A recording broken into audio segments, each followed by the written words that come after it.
السلام علیکم ورحمۃ اللہ وبرکاتہ۔ وعلیکم السلام ورحمۃ اللہ وبرکاتہ۔ الحمد للہ رب العالمین والعاقبۃ للمتقین ولا عدوان الا علی الظالمین واشهد ان لا الہ الا اللہ وحدہ لا شریک لہ السلام علیکم۔ واشهد ان محمدا عبدہ ورسولہ اما بعد۔ يقول الله تعالى في كلامه العظيم: أعوذ بالله السميع العليم من الشيطان الرجيم.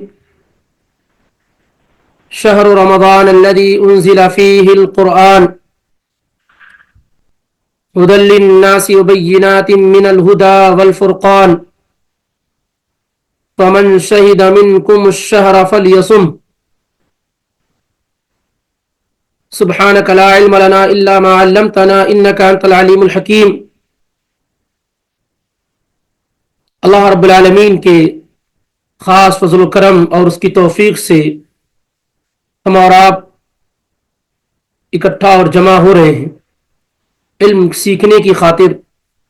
اللہ رب العالمین ہمارا اور آپ کا یہاں اکٹھا اور جمع ہونا مبارک بنائے۔ اللہ تعالی ہمیں اور آپ کو علم و عمل کی دولت سے مالا مال فرمائے۔ اللہ مجھے اور آپ کو اپنے خالص اور خاص بندوں میں شامل فرمائے۔ بلا شبہ زندگی کا وہ لمحہ، وہ وقت، وہ ٹائم جو علم سیکھنے میں گزرتا ہے وہ سب سے قیمتی وقت ہوتا ہے۔ وہ بڑا ہی گولڈن اور سنہری وقت ہوتا ہے جس میں انسان علم سیکھ رہا ہوتا ہے، کیونکہ علم سیکھنے کے کئی بڑے فائدے۔ سب سے بڑا فائدہ یہ ہے کہ انسان خود سے جہالت کو دور کر لیتا ہے۔ جب آدمی جانتا نہیں ہے، علم اس کے پاس نہیں ہوتا ہے، تو کوئی بھی عبادت وہ کر لے اس میں چاشنی، لذت اور حلاوت، مٹھاس نہیں ہوتی ہے۔ تو بڑا فائدہ یہ ہوتا ہے کہ وہ جہالت کو اپنے آپ سے دور کرتا ہے، اور جہالت کے عیب ہونے کے لیے اتنا ہی کافی ہے کہ کوئی آدمی جو واقعی نادان ہو، جاہل ہو، اگر اس کو اس لفظ کے ساتھ مخاطب کیا جائے تو کسی بھی صورت میں اپنے آپ کو کیا ہے پسند نہیں کرتا ہے۔ اور علم اور عامل کے لیے، عالم کے لیے اتنا ہی کافی ہے کہ ایک آدمی کی نسبت اگر علم اور عالم سے کی جاتی ہے تو وہ اس کو اپنے حق میں بہتر سمجھتا ہے۔ تو پہلا فائدہ یہ ہوتا ہے کہ وہ خود سے جہالت کو دور کرتا ہے۔ دوسرا بڑا فائدہ یہ ہوتا ہے کہ وہ لوگوں سے بھی جہالت کو دور کرتا ہے۔ اس لیے علم کا جو فائدہ ہے وہ متعدی ہے، پھیلنے والا ہے۔ جیسے آپ کہتے ہیں نا کہ یہ بیماری متعدی پھیلتی ہے، فلاں سے فلاں کو جاتی ہے، ایسے علم کا جو فائدہ ہے وہ کیا ہے؟ پھیلنے والا ہے۔ آپ کے پاس سے دوسرے کے پاس، دوسرے کے پاس سے تیسرے کے پاس، اور اس طریقے سے کیا ہے وہ نشر ہوتا رہتا ہے، اس کی اشاعت ہوتی رہتی ہے۔ فائدہ آپ کو کیا ہوتا ہے کہ آپ کے ذریعے سے جس کو آپ نے بتایا، پھر اس نے دوسرے کو بتایا، اس نے تیسرے کو بتایا، تو یہ سب آپ کے نامہ اعمال میں کیا ہے لکھا جاتا ہے، آپ کے خیر اور نیکیوں میں لکھا جاتا ہے۔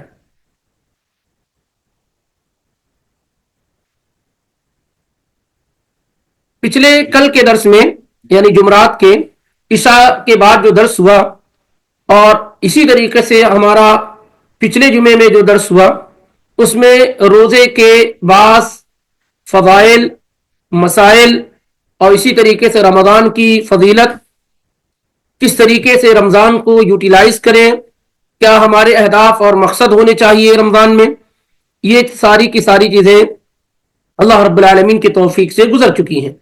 خاص طور سے رات کا جو درس ہوا اور اس کا پہلا حصہ اللہ کی توفیق سے مکمل ہوا ہے، جس میں ہم لوگ روزے کے شرائط، ریکوائرمنٹس کیا ہیں، یہ پڑھنے کی کوشش کر رہے تھے، اور یہی سے بات انشاءاللہ مکمل کی جائے گی۔ جو لوگ نہیں سن سکے ہیں تو کچھ وقت کے بعد انشاءاللہ وہ یوٹیوب پہ آپ کے پاس آ جائے گا، اس کے ذریعے سے آپ اسے سن سکتے ہیں۔ اگر کوئی حصہ آپ کو لگتا ہے کہ مس ہوا یا چھوٹا ہے تو کل کا درس آخری جو چل رہا تھا اللہ کی توفیق سے وہ یہ تھا کہ روزہ رکھنے کی شرائط کیا ہے، کس آدمی پر روزہ فرض ہوگا، کس کے اندر یہ خوبی پائی جائے گی تو روزہ فرض ہو جائے گا.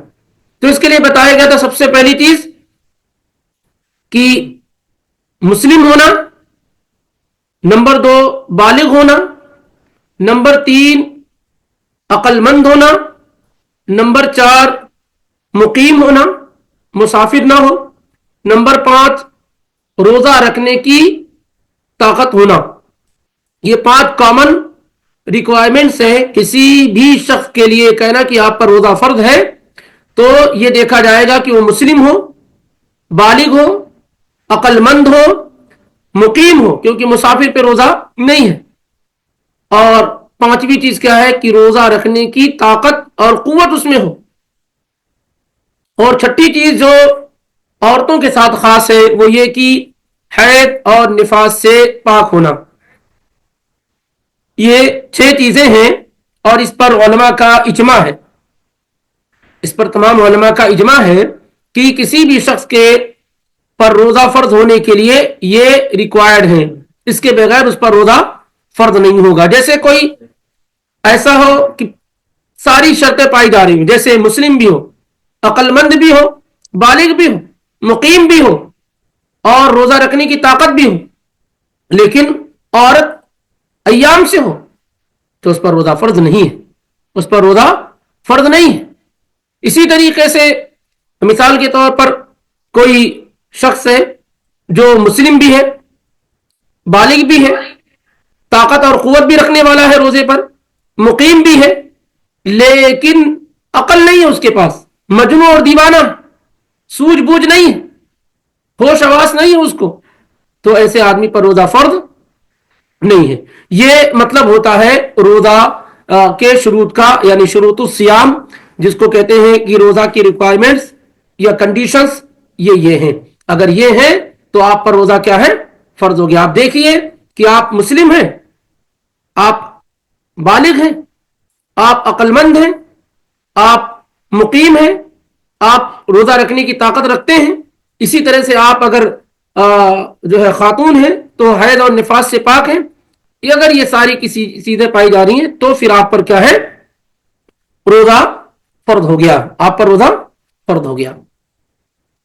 اب اس کے بعد ہم آتے ہیں کون لوگ ہیں جن پر روزہ فرض نہیں ہے یا جنہیں روزہ نہ رکھنے کی رخصت اور اجازت حاصل ہے. یعنی وہ کون سے لوگ ہیں جن پر روزہ فرض نہیں ہے یا روزہ نہ رکھنے کی رخصت اور اجازت حاصل ہے. اگر غور کیا جائے تو اس طرح کے جو افراد ہیں وہ ٹوٹل 4 بنتے ہیں، یعنی 4 قسم کے لوگ ہیں جن پر روزہ فرض نہیں ہے، رمضان کا روزہ فرض نہیں ہے. ان میں سب سے پہلی چیز مریض، جو بیمار ہیں، جو بیمار ہیں ان کے لیے جائز ہے کہ وہ رمضان میں روزہ نہ رکھیں. یہ تمام علماء کا اتفاق ہے کہ جو بیمار ہیں انہیں رمضان کا روزہ ان پر فرض نہیں ہے. اللہ تعالیٰ کا ارشاد ہے فَمَنْ كَانَ مِنْكُمْ مَرِيضًا أَوْ عَلَى سَفَرٍ فَعِدَّةٌ مِّنْ أَيَّامٍ أُخَرَ، سورہ البقرہ آیت نمبر 184 184. تم میں سے جو بھی بیمار ہے یا سفر میں ہے تو وہ دوسرے دنوں میں اپنے روزوں کی گنتی پوری کر لے. یعنی بیماری کی وجہ سے یا سفر کی وجہ سے جو روزہ چھوٹ رہا ہے، جتنے بھی روزے وہ بعد میں اپنے روزوں کو پورا کر لیں. یعنی اس بیماری کی وجہ سے کسی کا 3 روزہ چھوٹ گیا ہے تو جب وہ صحت مند ہو جائے تو 3 روزہ وہ قضا کر لے. لیکن ظاہر بیماری ایک جیسی نہیں ہوتی ہے، تو کس بیماری میں روزہ رکھنے کی چھوٹ ہے، کس بیماری میں روزہ رکھنا حرام ہے اور کس بیماری میں آپ کو روزہ رکھنے کی چھوٹ نہیں ہے. سب سے پہلی چیز یہ کہ اذا خاف المریض زیادت المرض بصیامه او كان يشق عليه ولا يضره فله ان يفطر. ایسا بیمار آدمی کی روزہ رکھنے کی وجہ سے اس کی بیماری بڑھ جائے یا روزہ رکھنا اس کے لیے مشکل ہو جائے، بیماری کی وجہ سے اگر روزہ رکھتا ہے تو بیماری میں اضافہ ہو جائے یا بیماری کی وجہ سے روزہ رکھنا اس کے لیے مشکل ہو لیکن اس کو نقصان نہ ہو رہا ہو روزہ رکھنے سے، فرق ہے۔ بیماری کی وجہ سے بیماری بڑھ جائے یا روزہ رکھنا اس کے لیے مشکل ہو جائے لیکن اس کو نقصان نہ ہو، یعنی ایسا نہیں ہے کہ اگر وہ روزہ نہیں رکھتا ہے تو اس کی بیماری جو ہے نقصان ہو جائے گا، کوئی اور بیماری لاحق ہو جائے گی، نہیں، بس بیماری کو ٹھیک ہونے میں زیادہ وقت لگ جائے گا روزہ رکھنے کی وجہ سے، یا روزہ رکھنے سے اس کو اور زیادہ مشقت اور تکلیف ہو جائے گی، تو اس کے لیے جائز ہے کہ روزہ نہ رکھے۔ یہ جمہور علماء کا مذہب ہے، حنفیہ، مالکیہ، شافعیہ وغیرہ کا، اور اکثر علماء کی یہی رائے ہے۔ دوسرا معاملہ یہ ہے مریض کا، یہ آدمی کیا ہے روزہ نہیں رکھے گا، جس کا بھی ذکر ہوا ہے کہ روزہ رکھنے سے بیماری بڑھ جا رہی ہو یا اس کے لیے روزہ رکھنا مشکل ہو رہا ہو تو وہ آدمی روزہ نہیں رکھے گا، بعد میں چھوٹے ہوئے روزوں کی وہ قضا کر لے گا۔ دوسرے افراد اور دوسرے بیمار لوگ وہ ہیں کہ اذا کان المریض یضر الصائم، کہ روزہ رکھنا روزے دار کو نقصان پہنچا رہا ہو، وخشی الہلاک بسببہ، اور روزہ رکھنے کی وجہ سے جان تک جانے کا خوف اور خطرہ ہو، روزہ رکھنا اس کو نقصان پہنچا رہا ہو اور روزہ رکھنے کی وجہ سے اس کی جان تک جانے کا خطرہ ہو، تو ایسی صورتحال میں اس پر روزہ رکھنا حرام ہے اور افطار کرنا واجب اور ضروری ہے، یعنی روزہ توڑنا واجب اور ضروری۔ ایسا بیمار کی روزہ رکھنے کی وجہ سے اس کو نقصان بھی پہنچ رہا ہے اور نقصان بڑے درجے کا پہنچ رہا ہے کہ اس کی جان بھی جا سکتی ہے، تو فوری طور پر وہ روزہ توڑ دے گا، اور روزہ رکھنا ایسے شخص کے لیے، ایسے مریض کے لیے حرام ہے۔ یہ بھی کیا ہے، یہ بھی جمہور علماء کی رائے ہے، حنفیہ، مالکیہ، شافعی وغیرہ کی، یہ سب کی رائے ہے۔ دلیل کیا ہے؟ اللہ تعالیٰ نے کہا وَلَا تَقْتُلُوا أَنفُسَكُمْ، اپنے آپ کو قتل نہ کرو، اپنے آپ کو قتل نہ کرو۔ اور سنن ابو داؤد میں 334 کی روایت ہے کہ عمرو بن عاص رضی اللہ تعالی عنہ کو اللہ کے نبی علیہ الصلوۃ والسلام نے ایک جنگ کے اندر روانہ کیا، تو وہ کہتے ہیں کہ بڑی سردی والی رات تھی، بڑی ٹھنڈ رات تھی، اور مجھے احتلام ہو گیا، نائٹ فال ہو گیا، غسل کی ضرورت تھی، تو میں ڈر گیا کہ اگر میں غسل کرتا ہوں ٹھنڈے پانی سے ٹھنڈی رات میں تو کہیں میں فوت نہ ہو جاؤں، تو میں نے تیمم کر کے لوگوں کو نماز پڑھا دی، تو اللہ کے نبی صلی اللہ علیہ وآلہ وسلم نے اس کو اپروول دے دی اور آپ صلی اللہ علیہ وسلم نے اس پر کچھ نہیں کہا۔